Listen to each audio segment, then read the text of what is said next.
Se invita para la presentación de su intervención al doctor Francisco Tolosa Fuentes, miembro del movimiento Voces por la Paz y la Reconciliación, es politólogo de la Universidad Nacional de Colombia.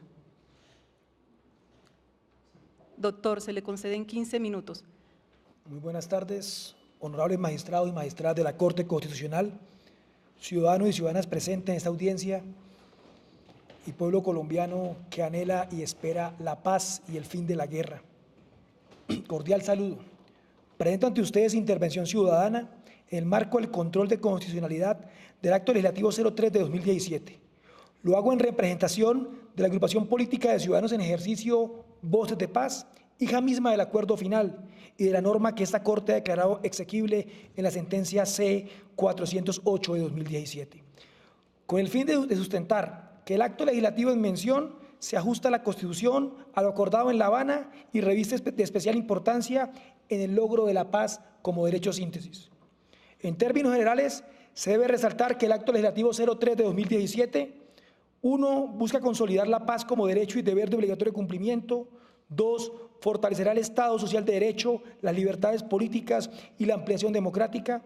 3. Guarda estrecha relación con el acuerdo firmado entre las FARC-EP y el Gobierno Nacional al promover la ampliación democrática y la reincorporación política de los excombatientes. Y 4. Se ajusta en derecho a los tratados internacionales ratificados por Colombia, como la Carta de las Naciones Unidas, la Declaración Universal de los Derechos Humanos, la Convención Americana de Derechos Humanos, el Pacto Internacional de Derechos Civiles y Políticos, el Pacto Internacional de Derechos Económicos y Sociales, los protocolos 1 y 2 y los convenios de Ginebra, parte integrante del bloque de constitucionalidad. El contenido material de la norma en estudio es necesaria para la reincorporación política de los excombatientes mediante un ejercicio de acción afirmativa transitoria, dirigido a una comunidad en proceso de reincorporación económica, política y social.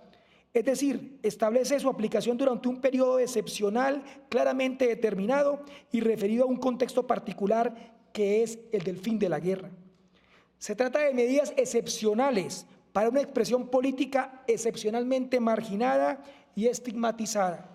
Con sustento en lo anteriormente expuesto y con ocasión a la invitación de la Corte proferida del Auto 360-2017, procedemos a atender el cuestionario sugerido, ratificando que Voces de Paz considera que la norma en revisión se ajusta a la Constitución y al acuerdo final para terminar el conflicto y la construcción de una paz estable y duradera.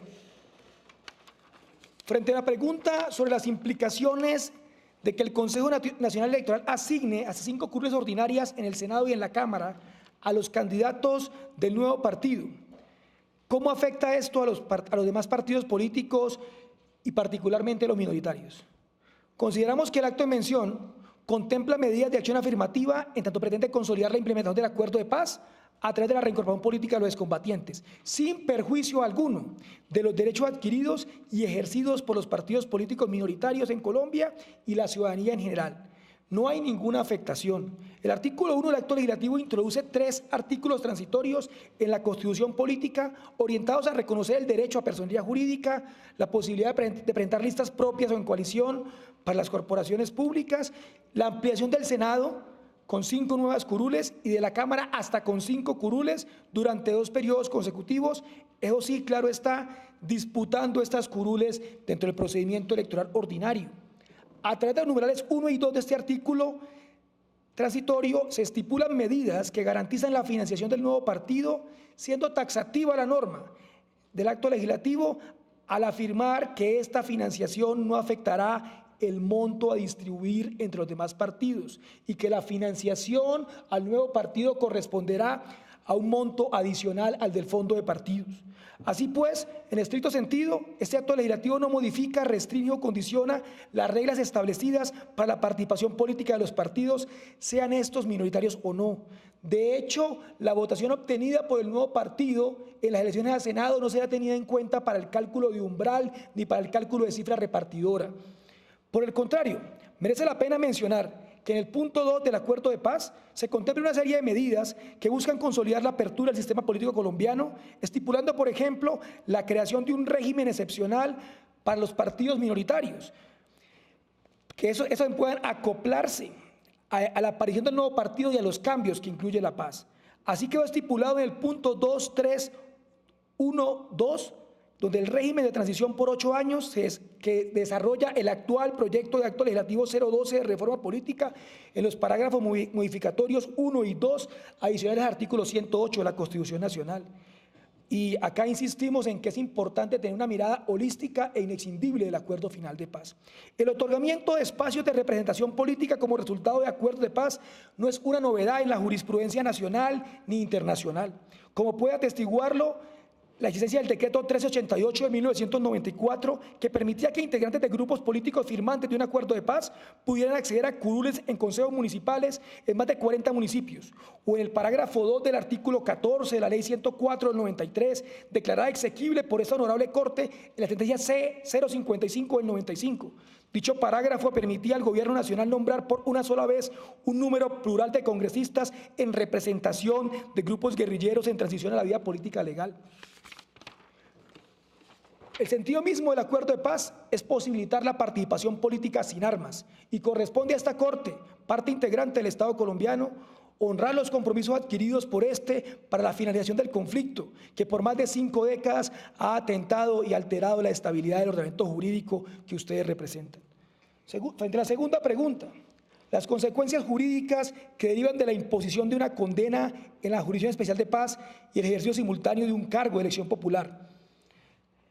Consideramos que no habrían consecuencias expresas en términos de lo penal. Lo anterior se debe, entre otras, a que las condenas impartidas por la jurisdicción en mención, consagrada en el acto legislativo 01 de 2017, están diseñadas para satisfacer los derechos de las víctimas, y la participación en política de la comunidad en proceso de reincorporación no limita en ningún aspecto este presupuesto. El acto legislativo 01 de 2017, en vigor, en su artículo transitorio número 20, señala: la imposición de cualquier sanción en la JEP no inhabilitará la participación política ni limitará el ejercicio de ningún derecho activo o pasivo de participación política. En claro desarrollo de lo estipulado en el Acuerdo Final de La Habana y bajo el principio político de que la paz lo que busca es cambiar balas por votos, acabar la guerra para poder ejercer la política sin ninguna restricción. Hay que advertir que, según el parágrafo del mismo artículo 20 transitorio, para los fines de reincorporación, todas las condenas ya impuestas por la justicia ordinaria a las personas pertenecientes a una organización rebelde que hayan firmado acuerdo de paz quedan en efecto suspensivo hasta tanto sean nuevamente tratadas por la JEP. Esta condición tiene límites, tiene símiles en la historia de Colombia, como en los casos del capítulo 6 sobre la favorabilidad política del acuerdo de paz suscrito entre el Gobierno Nacional y la corriente de Renovación Socialista en el Flor del Monte, o el otorgamiento de representantes especiales ante la Asamblea Nacional Constituyente en el primer apartado del acuerdo de paz suscrito con el Ejército Popular de Liberación. Se ajusta al derecho internacional y además a otros procesos de paz del mundo en los cuales el tránsito de la guerra al posacuerdo solo ha sido posible garantizando la participación política de los insurgentes y su consecuente reconocimiento como grupos políticos habilitados para ir a las urnas y hacer parte de espacios de poder. Adicionalmente, el acto legislativo 02 de 2017 plantea que los contenidos del acuerdo final, que corresponden a derechos fundamentales y sus conexos, o normas del derecho internacional humanitario, serán obligatoriamente parámetros de interpretación y referentes de desarrollo y validez de las normas de implementación del acuerdo final. En ese sentido, tanto los aspectos relativos a la participación política como aquellos relacionados con la amnistía y la reparación a las víctimas consagradas en el acto legislativo 01 de 2017 y el acuerdo final quedarían cobijados por la disposición de este acto legislativo sin que medie ninguna contradicción entre participación política y sistema integral de verdad, justicia, reparación y no repetición. Está claro en el acto legislativo 03 que ningún candidato que haya hecho parte de las FAREP podrá aspirar a ningún cargo sin su compromiso de presentarse ante la Jurisdicción Especial de Paz, otorgar verdad plena y someterse a esta jurisdicción especial, en caso de que tenga motivos para ello. Tercero, frente a qué alcance tiene ante la Constitución política y el bloque de constitucionalidad el hecho de que la imposición de una condena de la JEP no inhabilite para la participación en política. El alcance lo ha delimitado la misma Corte Constitucional en la sentencia C-577 del 2014, al señalar que ni la Constitución ni los instrumentos que hacen parte del bloque de constitucionalidad establecen límites al concepto de delito político o en cuanto a las conductas punibles conexas a estos para efectos de permitir la participación en política, por lo que existe un amplio margen de configuración legislativa en la materia. De otro lado, se debe recalcar el precedente establecido en la sentencia C-986 de 2010, que tuvo lugar en una demanda contra el artículo 4 del Acto Legislativo 01 de 2009, que restringía la participación política de quienes fueron condenados por delitos relacionados con la pertenencia, promoción o financiación de grupos armados ilegales, delitos de lesa humanidad o por narcotráfico en Colombia o en el exterior. La Corte determinó que la limitación no era aplicable a los delitos políticos o conexos a estos, por lo que la inhabilidad del artículo 122 únicamente opera cuando dichos delitos tengan el carácter de delitos comunes. No sería el caso de los delitos que va a juzgar la Jurisdicción Especial de Paz en cuanto se han realizado en ocasión y en el contexto del conflicto armado y en ejercicio del derecho a la rebelión. Sumado al anterior, se debe recalcar que la participación política es uno de los fines a que aspira la comunidad en proceso de reincorporación, sujeto y firmante como parte del acuerdo, como elemento fundamental de su tránsito a la vida civil. También una aspiración válida desde el punto de vista constitucional en la medida en que la Carta habilita dicha participación para quienes han cometido delitos políticos propios de la lucha armada contra el Estado, sin que existan en el ordenamiento internacional de los derechos humanos restricciones en relación con dichos derechos para los que hoy transitan a la legalidad. Cuarto, ¿cuáles son las consecuencias jurídicas de que un exmiembro de la FAREP que esté ejerciendo un cargo desconozca los mecanismos y medidas establecidas en el sistema integral de verdad, justicia, reparación y no repetición? La consecuencia es la pérdida del tratamiento penal, del tratamiento especial contemplado por la Jurisdicción Especial de Paz, tal cual como lo dictamina el Acto Legislativo 01. Para acceder a dicho tratamiento es necesario aportar verdad plena, reparar a las víctimas y garantizar la no repetición. Aportar verdad plena significa relatar de manera exhaustiva y detallada las conductas cometidas y las circunstancias de su comisión, así como las informaciones necesarias y suficientes para atribuir responsabilidades, para así garantizar la satisfacción de los derechos de las víctimas a la verdad, a la reparación y a la no repetición. Tal y como lo contempla el proyecto de ley estatutaria radicado ante la Cámara de Representantes, que reglamenta la JEP, el incumplimiento de cualquiera de las condiciones antes mencionadas, así como la aportación dolosa de información falsa, tendrán como consecuencia la pérdida de tratamiento especial de justicia, entendido esto como la no aplicación de las sanciones propias y alternativas, sino la imposición de las sanciones ordinarias que deberán ser cumplidas en los sitios ordinarios de reclusión. Será competencia de la JEP regular la gradualidad de las consecuencias del incumplimiento de las condiciones obligatorias, teniendo en cuenta y en conexidad con el acuerdo que solo los incumplimientos graves darán lugar a perder el tratamiento especial de justicia en concordancia con el artículo 10 transitorio del Acto Legislativo 01 de 2017. Para las FAREP, la participación en el sistema integral de verdad estaba sujeta a la dejación de armas, por eso que concluyó el pasado 27 de junio, conforme a lo acordado en el acuerdo de paz, condición que termina también con el fin de las zonas veredales el día 15 de agosto. Sin con posterioridad a la entrada en vigor del Acto Legislativo 01-2017 y la dejación de armas, algunas personas sujetas a la competencia de la JEP cometen un nuevo delito, ese será de conocimiento y tratamiento de la justicia ordinaria. En este caso, el siguiente en la lista del Congreso será el que ocupará el cargo de la curul otorgada al nuevo partido. Todo ello en concordancia con el numeral 3212 del acuerdo final, que establece garantías de representación política de la colectividad que se reincorpora a través del nuevo partido y no a los individuos que la componen. Finalmente, frente a los mecanismos de verificación con respecto a los posibles elegidos o que ocupen cargos públicos en el nuevo partido, los mecanismos dispuestos para que los miembros de la FAREP cumplan con los mecanismos del sistema integral son aquellos contenidos en el acuerdo final.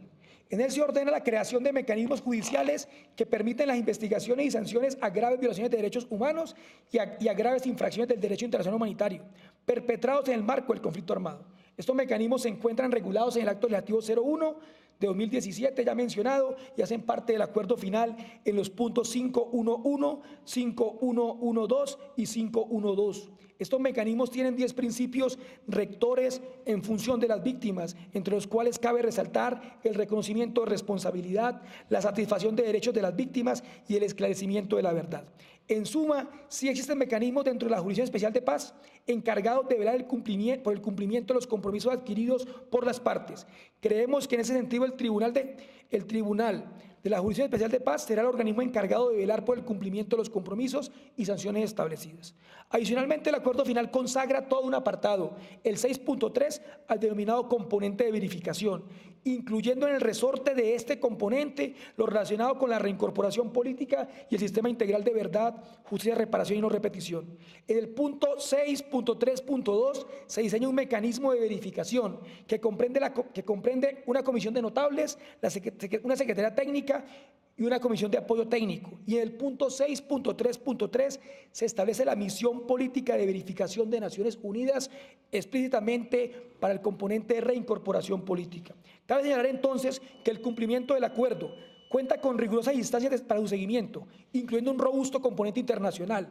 La primera misión de la ONU, aprobada por resolución del Consejo de Seguridad 2261 de 2016 y encargada de verificar el cese al fuego y la dejación de armas como requisito para la plena reincorporación política, será ahora relevada por la segunda misión de la ONU, aprobada también por este mismo Consejo con la resolución 2366 de 2017 y que tiene por objeto la verificación del proceso de reincorporación de las FARC-EP, incluyendo el componente político con el que se relaciona la pregunta planteada por la Honorable Corte.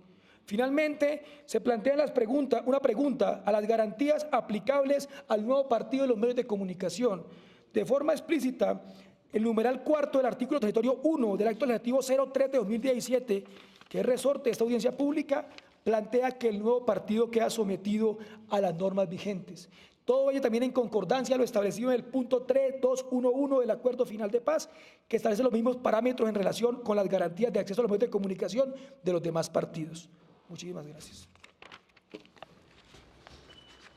Se concede el uso de la palabra para su intervención al doctor Óscar Dueñas, expresidente del Partido Unión Patriótica, UP.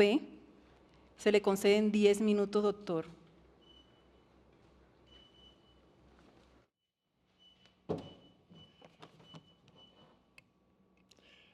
Gracias. 15 minutos dice en la agenda. Presento un respetuoso saludo a las magistradas y a los magistrados y a los asistentes a esta audiencia, en la cual la Corte solicita ilustrar sobre 3 temas, y el verbo que el doctor Escrucería ha señalado es el de ilustrar, es decir, que no solamente se hará referencia a aspectos de carácter constitucional, sino también aspectos prácticos, porque el caso concreto de la Unión Patriótica es un ejemplo para que no se vuelvan a cometer las mismas equivocaciones. En todo esto hay un gran eje temático: la reincorporación política planteada en el acuerdo final para la terminación del conflicto y la construcción de una paz estable y duradera. Es el título del acto legislativo número 3 y es el objeto previsto. Por lo tanto, es de recibo el método teleológico porque es la doctrina de las causas finales.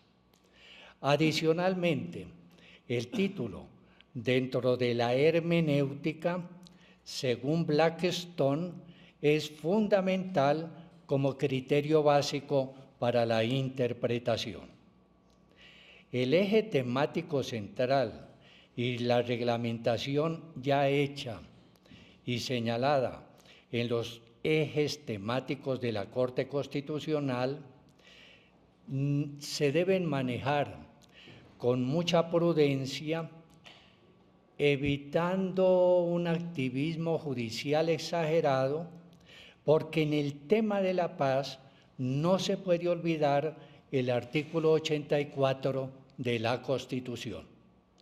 Ese artículo indica que cuando ya se han tomado unas determinaciones de carácter general y habiendo un acuerdo firmado por el presidente como representante del Estado, no es dable a las autoridades fijar requisitos adicionales. Eso es lo que dice la Constitución, en armonía con el artículo 2 del Código de Procedimiento Administrativo y Contencioso Administrativo, en donde ubica a los magistrados también como autoridades. Es decir, que ustedes como autoridades, dentro de la búsqueda de la paz, que es un derecho y un deber, deben también acudir al artículo 84. Se pregunta sobre inscripción de listas y asignación de curules. Este tema se entrelaza muchísimo con la conformación del partido y su reconocimiento. Digo lo anterior después de leer los autos de 19 de julio y de 18 de agosto que usted, señor ponente, profirió. Y se me ha invitado como expresidente de la Unión Patriótica, es decir, que en un rapidísimo testimonio sobre esto de la conformación del partido valen la pena las siguientes ilustraciones. En primer lugar, eso no es fácil. Con solo decir que entre la propuesta de creación de la Unión Patriótica y la proclamación que se hizo en el mes de noviembre de 1985, en un periodo de pocos meses, hubo más de 160 asesinatos de activistas que iban a conformar el partido. En la misma fecha en que se convocó, después de meses de preparación, el primer congreso, el Congreso Constitutivo, 8 días antes ocurre la toma del Palacio de Justicia. Y entonces, quienes fuimos fundadores de la Unión Patriótica, tuvimos que superar demasiadas dificultades en un momento muy delicado y suspender la presentación del partido en la Plaza de Bolívar para hacerlo en la esquina de la 7ª con Jiménez. Pero esas dificultades sobre el reconocimiento continuaron, porque en el año de 1986, en una primera oportunidad, no se reconoció la personería jurídica de la Unión Patriótica y se requirió insistir en ello hasta que el 16 de agosto del 86, hace 31 años, se otorgó la personería jurídica. Hay una pregunta que ustedes formulan sobre la presencia de un delegado de las FARC en el Consejo Nacional Electoral. Sobre eso también hubo una experiencia muy negativa, porque inicialmente se permitió y el Consejo de Estado designó en 2 oportunidades un representante de la Unión Patriótica como representante de las minorías. Pero luego eso se olvidó y por eso, cuando ya no había esa presencia, en el año 2002 le quitaron la personería jurídica a la Unión Patriótica y solamente 11 años después se logró, por sentencia de 4 de julio del Consejo de Estado, recuperar la personería jurídica. Es muy interesante esa sentencia porque ilustra bastante sobre este caso similar que ustedes van a tratar. Todo se basó en el Pacto Internacional de Derechos Civiles y Políticos de las Naciones Unidas, en su artículo 23 del artículo 23 de la Convención Americana sobre Derechos Humanos. Y entonces acá vale la pena una pequeña reflexión sobre el bloque de constitucionalidad, porque es un tema que se ha venido agitando no solamente en la inquietud que el doctor Escrucería plantea, sino dentro de todas las discusiones alrededor del proceso de paz. Ese bloque de constitucionalidad de origen francés aparece el 8 de julio de 1966 e incluyó teórica y prácticamente allá la Declaración de los Derechos del Hombre. Es decir, que no solamente fueron las constituciones expedidas durante las 5 repúblicas en la historia francesa, sino también de 200 años antes la Declaración de los Derechos del Hombre. Y en el caso concreto colombiano, en la sentencia T025 del año 2004, los principios rectores del desplazamiento interno forzado también fueron equiparables a bloque de constitucionalidad. Además, en la Convención de Viena, en el artículo 26, expresamente se dice lo siguiente, comillas, pacta sunt servanda, todo tratado en vigor obliga a las partes y debe ser cumplido por ellos de buena fe. Esto armoniza con los artículos 83 y 93 de nuestra Constitución y, por supuesto, con los artículos 40 y concordantes. No voy a citar jurisprudencia por una sencilla razón, porque el ponente en este caso fue relator de la Corte Constitucional y sabe más jurisprudencia que el suscrito, de manera que simplemente acudo a la memoria de él. En conclusión sobre esta primera parte de mi intervención, que se diga que se reconoce de pleno derecho, como lo señala el artículo transitorio 1, a la organización política que va a surgir es algo razonable y proporcionado. Una de las consecuencias de ese reconocimiento es acceder a los cuerpos colegiados. Y yo le pido a la Corte los 5 minutos que la doctora secretaria me suprimió. Entonces continúo. Gracias. Acceder a los cuerpos colegiados es el tercer punto de la temática del cuestionario.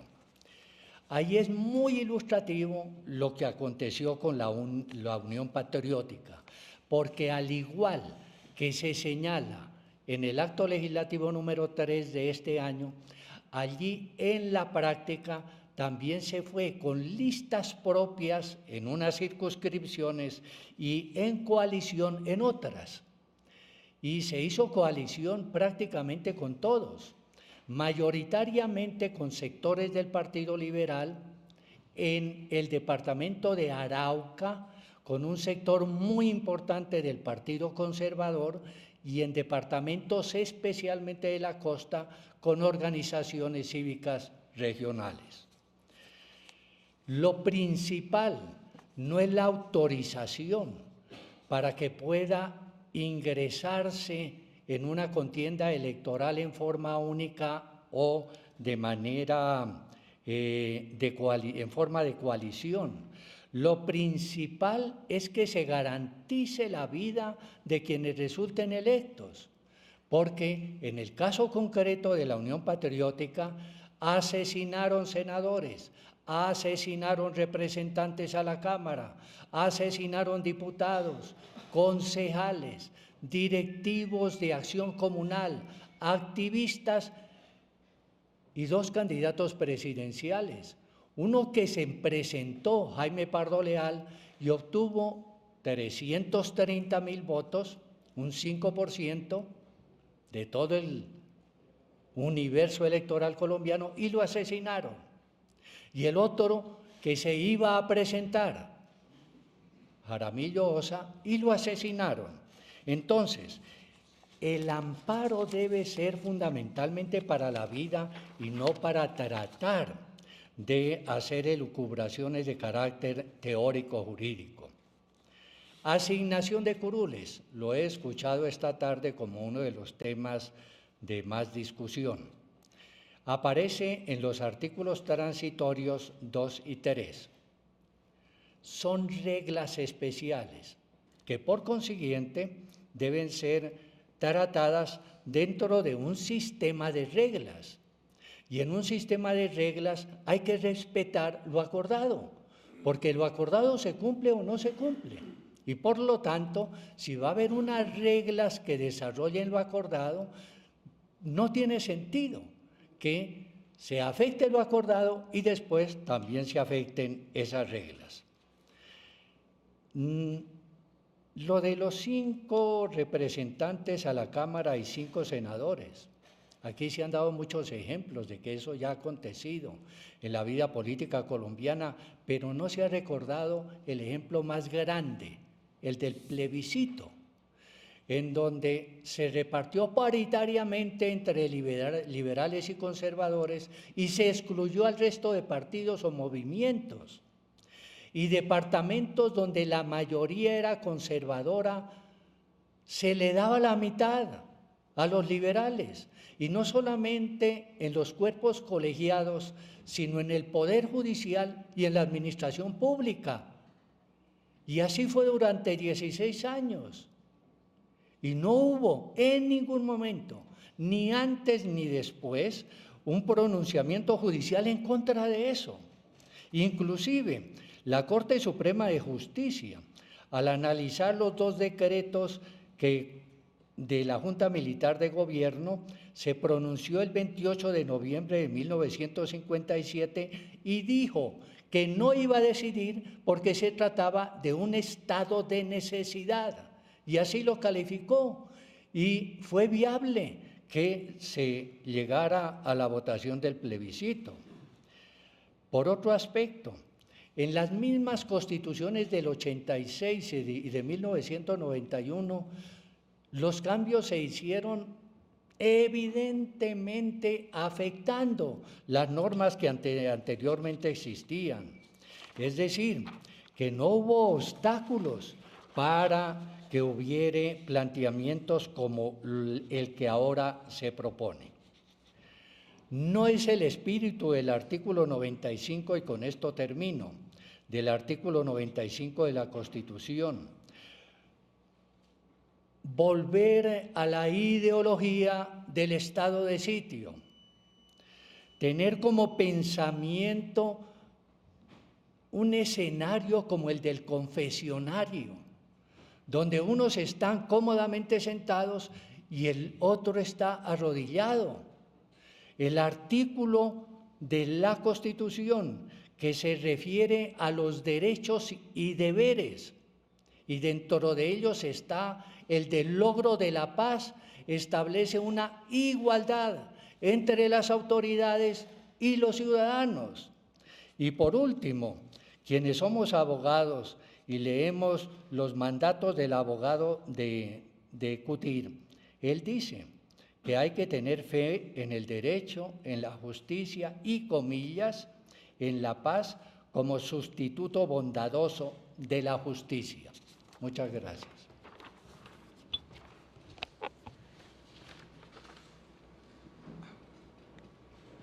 He de anotar que la doctora Angélica Lozano Correa presentó excusas a última hora para asistir a esta audiencia. Por lo tanto, se invita a presentar su intervención al doctor Alfredo Rangel Suárez, senador del Partido Centro Democrático.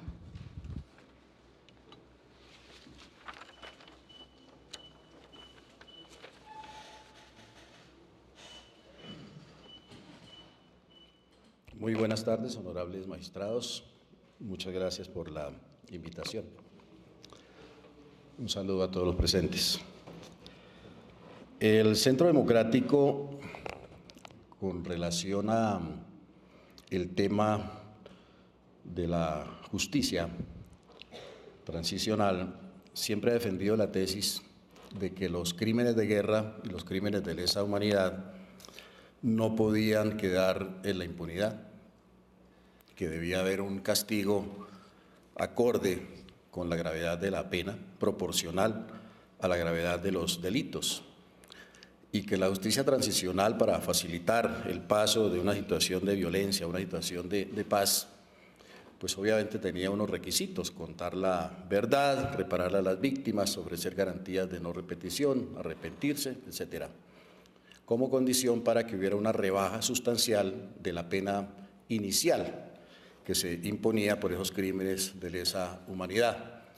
Desafortunadamente, aunque el pueblo colombiano rechazó los acuerdos de paz, principalmente, uno de los asuntos principales fue esta impunidad que esos acuerdos le garantizaban o le garantizan a los criminales de guerra y de lesa humanidad de las FARC.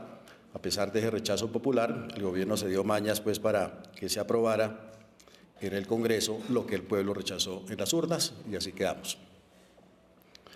Basta con que un criminal responsable de asesinatos múltiples, masacres, violaciones, secuestros realizados de manera sistemática y masiva, basta con que ese criminal reconozca los delitos, simplemente los reconozca en la JEP, para que no pague ni un solo día de cárcel, no pise una cárcel, y le impongan una sanción que yo gráficamente he señalado como es sembrar lechugas.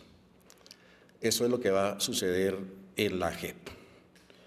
Adicionalmente, siempre sostuvimos que para que la sanción fuera completa y hubiera también un resarcimiento a las víctimas, los responsables de esos delitos de lesa humanidad deberían tener suspendidos sus derechos políticos de manera definitiva, como ocurre en la legislación colombiana cuando hay una pena de cárcel, como ocurrió, por ejemplo, en el caso de los paramilitares que fueron condenados entre 5 y 8 años de cárcel. Una vez confesaron los delitos, repararon a las víctimas, mal que bien, más o menos, pues las fallas de nuestra justicia son ostensibles en estos casos, pero se les prohibió de manera definitiva la participación en política. Cometieron los mismos crímenes que los guerrilleros, masacres, violaciones, asesinatos, secuestros de manera sistemática y masiva, pero la justicia transicional para ellos pues fue bastante más dura. Penas de cárcel, aunque reducidas, y prohibición definitiva de participar en política. Desafortunadamente, el gobierno colombiano, el gobierno del presidente Juan Manuel Santos, se plegó a las exigencias de las FARC y, contrario a lo que se estableció en el marco jurídico para la paz, que fue examinado también en estas Cortes, aprobado por el Congreso, eso se echó a la caneca, se echó a la basura, y vino la Jurisdicción Especial de Paz a la medida y al gusto de las FARC. ¿Qué es lo que pasa?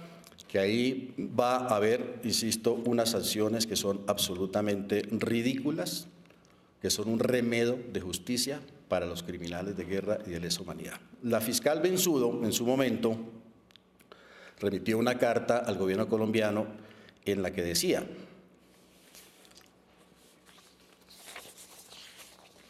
que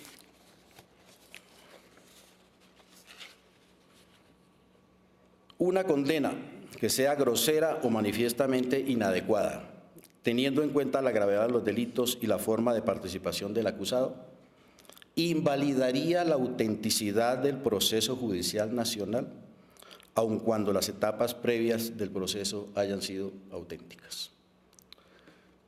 Y esa posición pues, ha sido sostenida, entre otras, muchas ONGs, entre otras Human Rights Watch, que lamentablemente, entiendo, no pudo asistir su delegado, José Miguel Vivanco, a esta audiencia.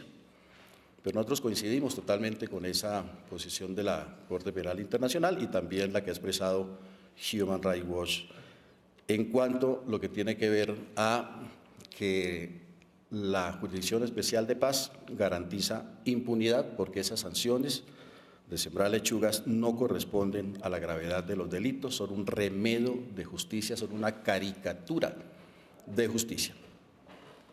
Adicionalmente, hemos sostenido que, como ha sucedido en otras latitudes, esos castigos a los criminales de guerra y de lesa humanidad deben complementarse con una prohibición definitiva a participar en política. Y nos parece que eso es simplemente una medida lógica, por cuanto quienes han ofendido de manera tan grave, no solamente a las víctimas, sino a la sociedad, y a la humanidad entera, porque son crímenes de guerra y de lesa humanidad, o sea, que ofenden a la humanidad, esas personas tendrían que perder la posibilidad de gobernar el país, de hacer las leyes, de ser gobernantes locales o regionales, como un complemento a los delitos. En eso coincidimos también con la posición de la fiscal de la Corte Penal Internacional, que en la misma comunicación señala: en las circunstancias particulares que representa el esquema de justicia transicional que está diseñado para terminar conflictos armados, se exige que el perpetrador cumpla condiciones de desmovilización y desarme, garantiza la no repetición de los hechos delictivos, reconozca su responsabilidad penal, participe plenamente en los esfuerzos por establecer la verdad sobre los delitos más graves. En estas circunstancias, y aquí vamos al punto, sumadas a la prohibición de participar en la vida pública, podrían justificar la reducción de la pena siempre que la condena inicial sea proporcional a la gravedad del crimen. O sea, también la Corte Penal Internacional insiste en que debe haber una prohibición para participar en la vida pública.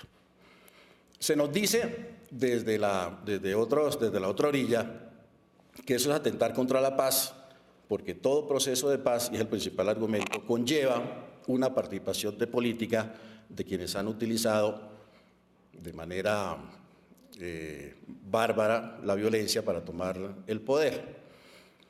Nosotros decimos, no nos oponemos para que quienes hayan sido ejecutores de este tipo de estrategia de toma del poder por las armas y del ejercicio de la violencia para tomar el poder, al cabo de un proceso de paz, pues participen en política. ¿Estamos de acuerdo con eso? Absolutamente.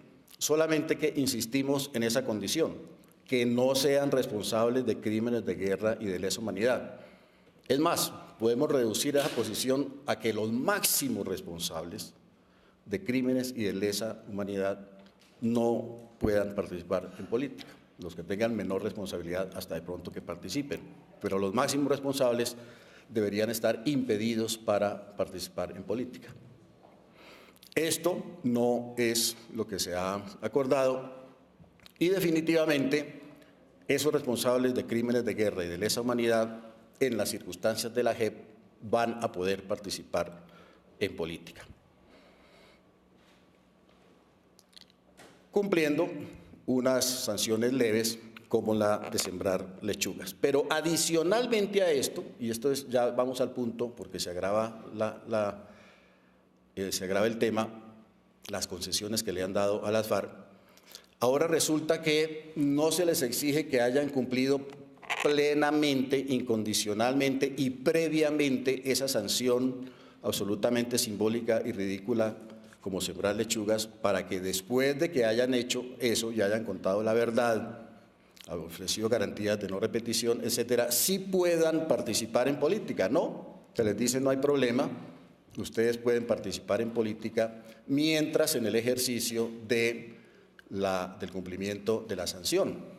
Y ya en la reglamentación de la JEP que ha presentado el Gobierno Nacional, se establece que en los periodos horarios, ese es el término, en los periodos horarios, porque aquí no hay restricción total de la libertad, en los periodos horarios en que se cumplen esas sanciones, como sembrar lechugas, se les pueden conceder permisos para ejercer actividades, ese es el término que utiliza muy eufemístico, actividades diferentes, pueden ejercer actividades diferentes mientras siembran las lechugas. Entonces lo que vamos a ver al final del día es que estos señores que han sido condenados a 100 años de cárcel, 200 años de cárcel, 300 años de cárcel, como los integrantes del secretariado de las FARC, por múltiples delitos, condenados en sentencias ya plenas pues, de la justicia colombiana, estos señores responsables de tan graves crímenes van a sembrar lechuga los sábados por la mañana, los domingos por la tarde, y en el entretanto durante la semana se van a desplazar para ejercer cargos públicos acá en la Cámara de Representantes o en el Senado de la República. Eso es absolutamente desastroso para la imagen de la justicia, para la imagen y la credibilidad y la legitimidad de la propia Jurisdicción Especial de Paz. Eso no se lo traga el pueblo colombiano. La oposición que se ve en todas las encuestas, al acuerdo de paz tiene que ver con este nivel de concesiones absolutamente absurdas que se les están haciendo a quienes han sido responsables de esa enorme cantidad de crímenes cometidos por las FARC durante décadas. Eso no lo acepta el pueblo colombiano.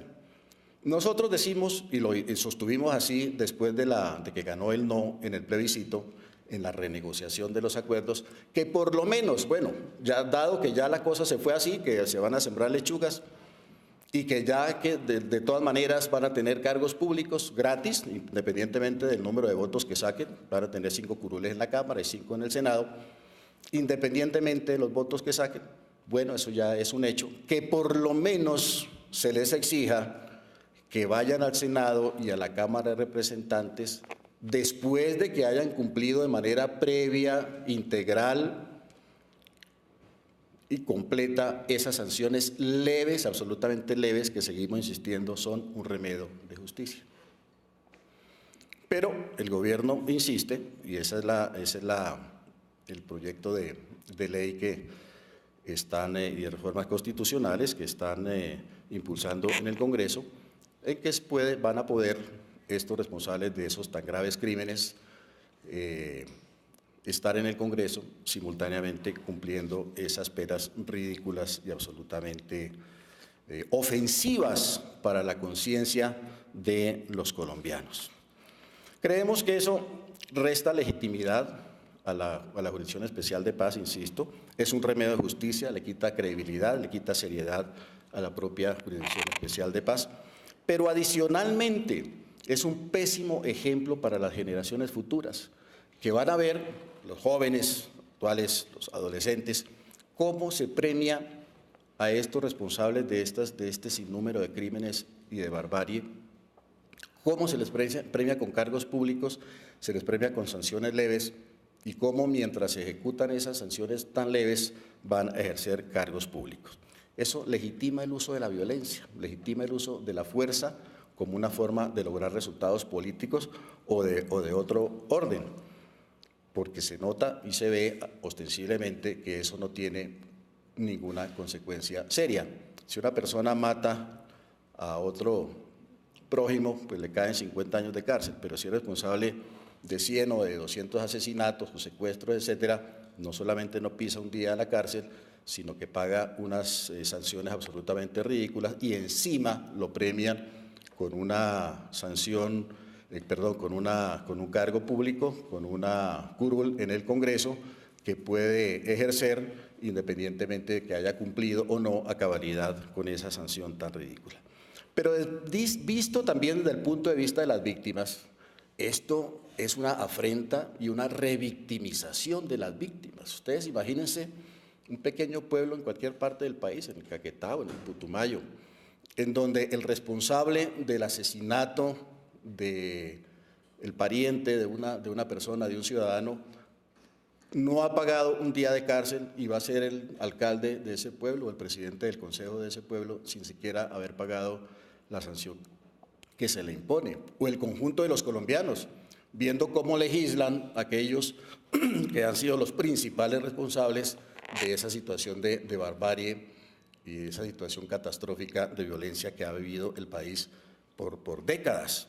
Eso, francamente, es un pésimo mensaje para la ciudadanía, deslegitima la justicia. Esta justicia, que ustedes y todos los colombianos lo sabemos, tiene tan graves problemas de legitimidad en las horas que corren debido a fenómenos de corrupción, etcétera, donde se ha delegitimado tanto y tanto la justicia. Si a eso se le suma ahora esta serie de medidas que no deberían ser conestadas por esta honorable Corte, impulsadas por el Gobierno Nacional para cumplir unos compromisos con las FARC. Esos compromisos obligan única y exclusivamente al gobierno. Como bien lo han señalado ustedes, honorables magistrados, esos acuerdos de paz son un pacto político entre las FARC y el gobierno nacional. Es un pacto político entre las FARC y el gobierno nacional que no obliga y no puede obligar al conjunto del Estado. Ustedes mismos señalaron, y yo creo que lo hicieron muy bien, que se reservan el derecho, digamos, de aprobar o no las distintas partes de esos acuerdos según correspondan o no a la Constitución y a la legalidad vigente. Este es uno de esos casos en que se atropella de una manera absolutamente absurda y ostensible y evidente los principios de justicia, el principio de legalidad está absolutamente atropellado y la Corte Constitucional no debería estar con esa situación. Se va a deslegitimar a sí misma esta Corte si llega a aprobar ese tipo de medidas y de contera va a incrementar la desconfianza, la incredulidad, las sospechas que tiene la mayoría del pueblo colombiano, desafortunadamente, sobre el sistema judicial colombiano. Esas eran mis reflexiones, les agradezco mucho la atención. Muchas gracias.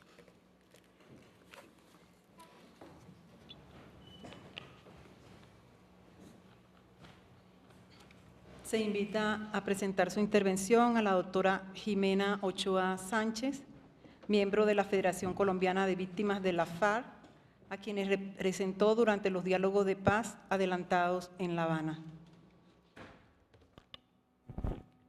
Gracias. En nombre de la Federación Colombiana de Víctimas de las FARC, que cuenta hoy con más de 70.000 afiliados, número que la convierte en la más grande asociación de víctimas de terrorismo en el mundo, agradezco la oportunidad de intervenir ante esta Corte y las personalidades presentes.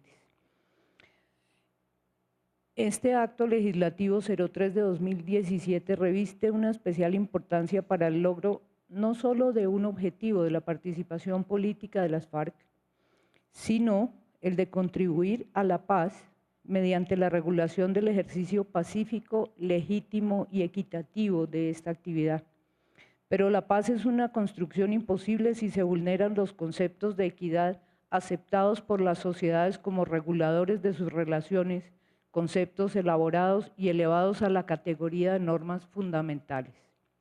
Es por eso que me permito, por fuera de los límites estrictos del tercer eje temático que trataré más adelante, hacer algunas anotaciones y sugerencias sobre participación política, entendiendo que el acuerdo de paz en general debe ofrecer tanto la posibilidad a las FARC de su reincorporación a la vida política, como a las víctimas la garantía de poder ejercer derechos políticos que le fueron vulnerados por las acciones ilegales y violentas de este grupo.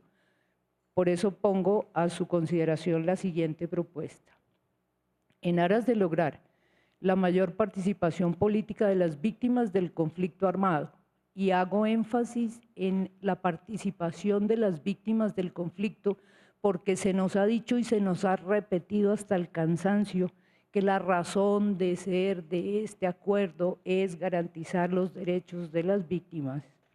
Por eso hago relevancia en el hecho de que esto no es solo para incorporar a la vida política a las FARC, es para que las víctimas podamos ejercer los derechos que nos fueron arrebatados mediante la violencia. Entonces, para la elección de esas 16 circunscripciones especiales de paz, propongo que se reciba el tarjetón para votar con la sola presentación del desprendible de registro único de víctimas. Tenemos más de 8 millones de víctimas en este país, independientemente del sitio donde el votante ejerce su derecho. ¿Por qué? Porque teniendo en cuenta que la exigencia de arraigo en la zona para votar por candidatos a esas curules vulnera la recuperación de los derechos políticos de más de 7 millones de desplazados. Considero válido proponer el tema para la discusión, pues es incomprensible que si la creación de estas curules especiales obedece a la necesidad de dar participación a las víctimas, esta participación se niegue a quienes precisamente por su condición de víctimas se vieron en la necesidad de abandonar sus hogares. Otro argumento a favor de que sea la condición de víctima la que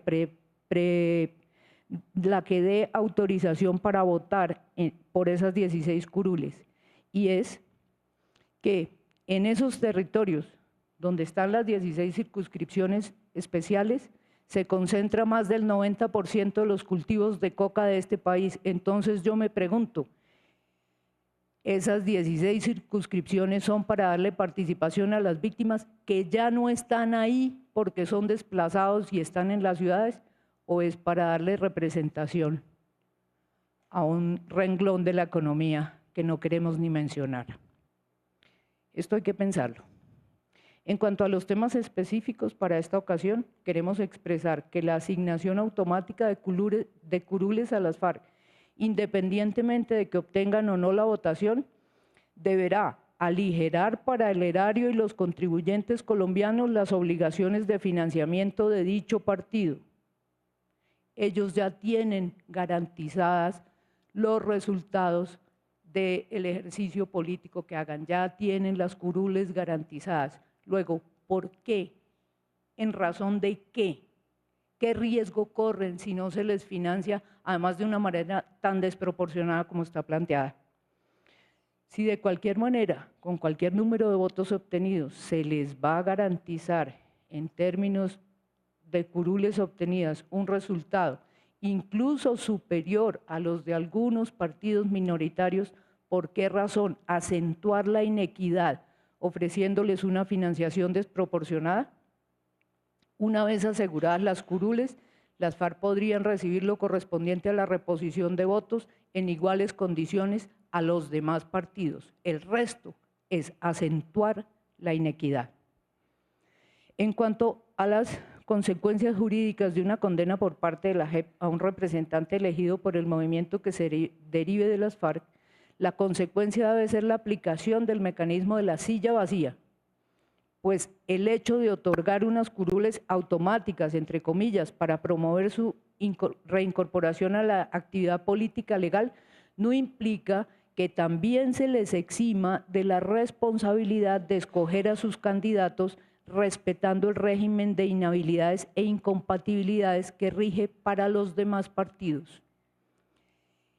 Aquí hago énfasis en que si las FARC van a participar en nuestro sistema político, van a participar legalmente, se les puede dar en aras de lo que se acordó sus 10 curules, pero tienen que cumplir todas las condiciones que a los demás se nos exigen.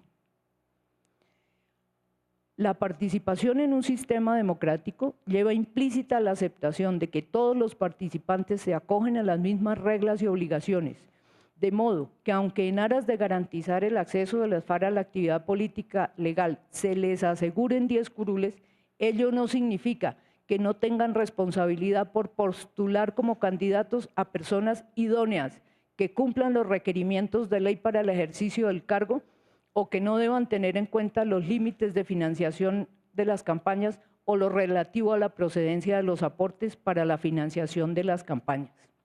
Aquí quiero referirme a un punto en el que se ha cometido una injusticia enorme con las víctimas.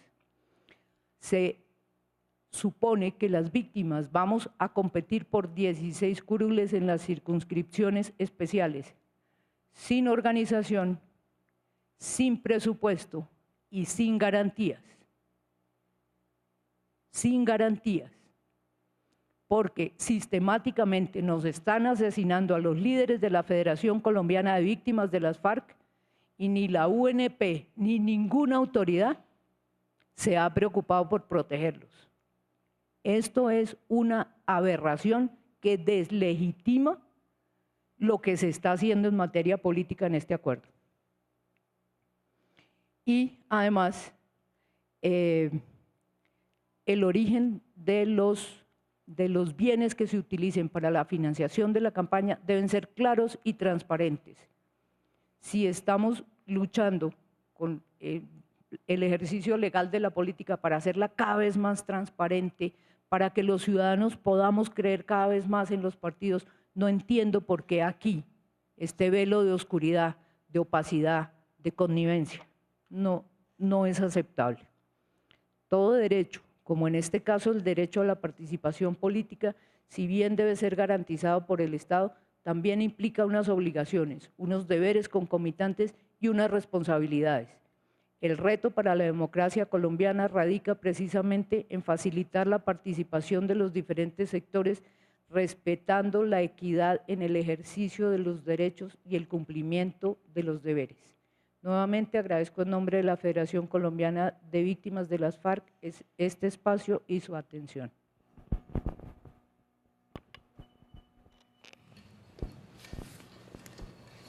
Agradecemos la participación de los intervinientes. Entramos al espacio de pregunta de los magistrados e interlocución entre los intervinientes. No sé si alguno de los magistrados quiere hacer alguna pregunta.